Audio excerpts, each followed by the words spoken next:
پختون روایات کے برخلاف ایک بھونڈی تقریر، اور اس کی وجہ سمجھ آتی ہے. دیکھیں علی امین کا غصہ جائز ہے. اتنی کرینیں، اتنی ایمبولینسیں، اتنے سرکاری وسائل سے سرکاری ملازمین کو ساتھ لے کے آئے، جلسہ گانی بھری. دیکھیں یہ بڑا دکھ ہوتا ہے اس بات کا نا، جب آپ پورا عملہ لگا دیں کہ جلسہ گاہ بھرنی ہے. اب دیکھیں نا، عاطف خان کو فارغ کر دیا، اس کے بعد ارباب کو فارغ کر دیا. جب آپ اپنی ہی پارٹی میں لوگوں کی جڑیں کاٹیں گے تو بھائی کیوں آپ کے قافلے میں وہ شامل ہوں گے؟ اب وہ اتنی لڑائی ڈال دی، اور لڑائی جو ہے وہ آپ کو پتا ہے کہ وہاں پہ جو اس وقت راج ہے، اندھیر نگری چوپٹ راج جو چل رہا ہے وہاں پہ، اور کمیشن مافیا سرگرم ہے، وہ وہاں کے وسائل پہ ڈاکہ ڈال رہے ہیں. تو میں یہ سمجھتا ہوں کہ جلسے کی جو ناکامی ہے، اور دیکھیں کیسا انقلاب ہے.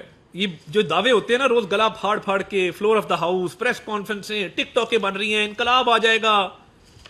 کیسا انقلاب ہے جو 4 کنٹینر نہیں ٹاپ سکا؟ مطلب دیکھیں نا، انقلاب تو آتا ہے تو ہر چیز کو بہا کے لے جاتا ہے.